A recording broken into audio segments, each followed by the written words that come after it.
கருத்தே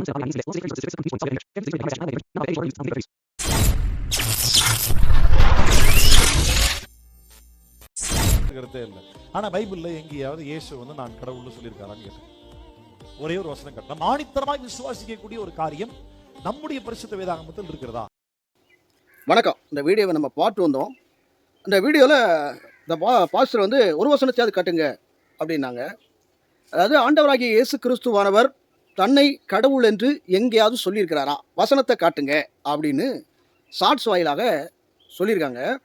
இது யார் சொல்லுவா அப்படின்னு கேட்டிங்கன்னா, முஸ்லீம் அல்லாதவர்கள், யூதர்கள், இப்படி பலதரப்பட்ட நபர்கள் கேள்வி கேட்குறத ஒரு வழக்கமாக வச்சுருக்காங்க.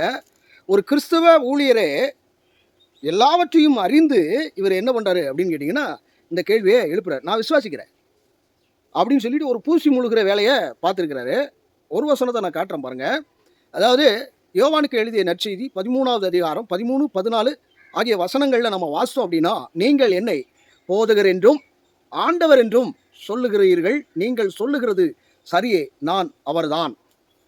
புரிதுங்களா இல்லையா?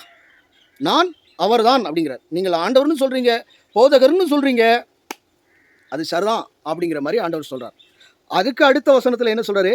ஆண்டவரும் போதகருமாகிய நானே என் கால்களை கழுவினதுண்டானால் நீங்களும் ஒருவருடைய கால்களை ஒருவர் கழுவ கடவீர்கள் அப்படின்றார்.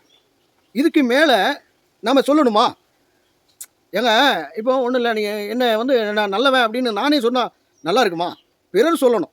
சைமன் பீட்டர் ஆகிய நான் நல்லவன்னு தன்னைத்தானே சொன்னால் அது பிழையான காரியம். அது ஒருபோதும் நல்லவனாக இருக்க முடியாது. பிறர் சொல்லணும். சைமன் பீட்டருங்கிறவர் ஒரு நல்ல மனுஷன், புள்ளப்பூச்சி அப்படிங்கிற மாதிரி சொல்லணும். பிறர் சொன்னால் தான் அது ஏற்றுக்கொள்ள முடியும். அதாவது ஆண்டவராகிய இயேசு கிறிஸ்துவானவர் 12 சீசர்களோட போகிறாரு. மறுகரைக்கு போவோம் வாருங்கள் அப்படின்ட்டு போகிறாரு. போன மாத்திரத்தில் அவர் நித்திரையாக படுத்திருக்கிறாரு. கொந்தளிக்கத்தக்க தண்ணீர் எழும்புகிறது, கடல் நீரானது கொந்தளிக்குது, காற்று அடிக்கிறது, இறைச்சலோடு கூட கொந்தளிக்குது. அப்போ எல்லாரும் பயப்பட்டார்கள், எல்லாரும் பயந்து நடுங்கி போனாங்க. ரபியே, நாங்கள் சாகுறது உங்களுக்கு நலமோ அப்படின்னு சொல்லி தட்டுறாங்க, அவரை எழுப்புறாங்க. எழும்பிய மாத்திரத்தில் என்ன நாமத்தில் சொன்னார்? எழும்பிய மாத்திரத்தில் என்ன பண்ணுறாரு?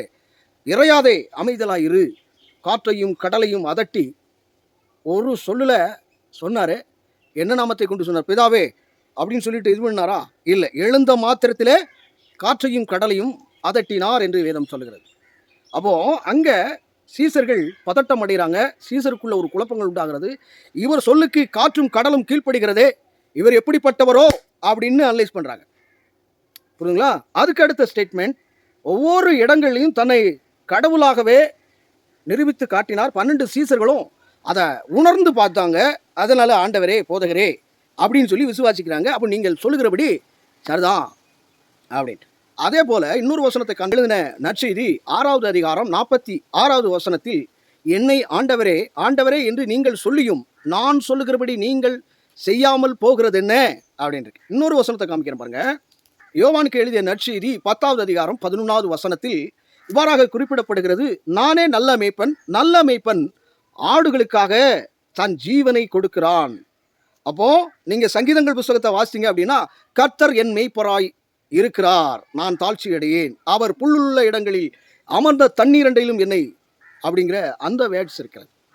அடுத்ததாக ஆண்டவராகிய இயேசு கிறிஸ்துவானவர் தமக்கே வல்லமை உண்டு அப்படிங்கிறத நியாயப்பிரமாணத்தை முழுவதுமாக நான் உங்களுக்கு சொல்லுகிறேன் சொல்லி நியாயப்பிரமாண காரியங்களை எல்லாம் அப்படியே மாற்றி அமைத்து தமக்கே ஒரு வல்லமை உண்டு அப்படிங்கிறத நிரூபித்தார்.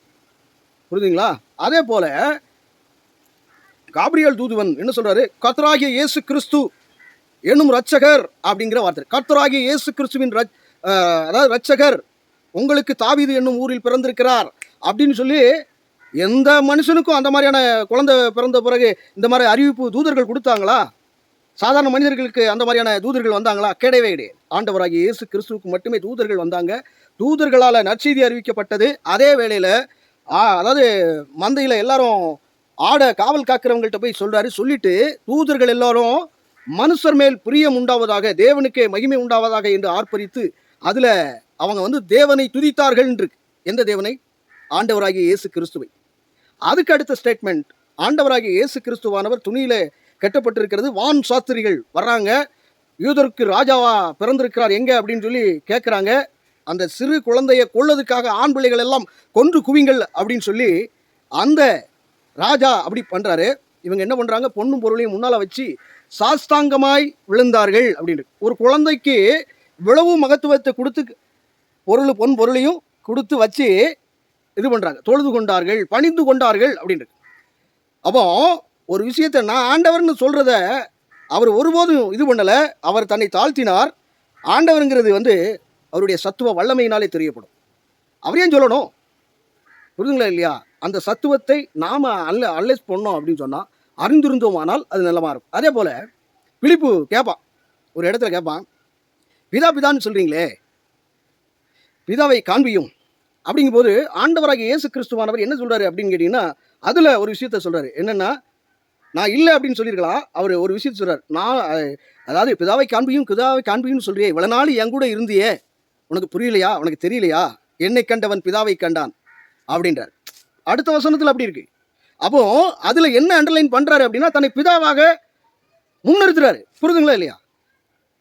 ஸோ உங்களுக்கு அர்த்த திருத்தமாக வேத வாக்கியத்தை ஆராய்ந்து பார்த்தா மட்டும்தான், இணைவசனங்களை போட்டு பார்த்தீங்கன்னா தான் உங்களுக்கு புரியும். நானே அப்படிங்கிற வார்த்தை, நானே அப்படிங்கிற வார்த்தைகள் எல்லாம் நீங்கள் பழைய ஏற்பாட்டில் பார்த்தீங்க அப்படின்னு சொன்னால் அந்த வார்த்தைகள் இருக்கின்றன. நான் இருக்கிறேன், தட் ஐ அம், நான் இருக்கிறேன். ஆபிரகாம் பிறக்கதுக்கு முன்பதாகவே நான் இருக்கிறேன்.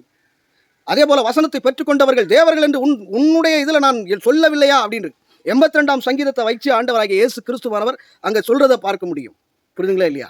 நான் இருக்கிறேன் அப்படின்ட்டு. இன்னொரு இடத்துல ஆண்டவராகிய இயேசு கிறிஸ்துவானவர் தான் தேவனுடைய குமாரன் அப்படின்னு சொன்ன உடனே யூதர்களுக்கு வந்தது பாருங்க வேக்காடு. கல்லை எடுக்க போகிறாங்க, அடிக்கிறதுக்கு போகிறாங்க. அடிக்க போகும்போது, டேய் நான் நற்கிரியை செய்து நிமித்தம் என்ன கல் எறிகிறீங்களா, இல்லை எப்படி, உன்னை தேவனுக்கு சமமாக சொன்னதுனால கல் எறிகிறோம் அப்படிங்கிறான். அப்போ அவர் அங்கே என்ன சொல்லியிருக்கணும், தன்னை கடவுளாக சொல்லியிருக்கணும்.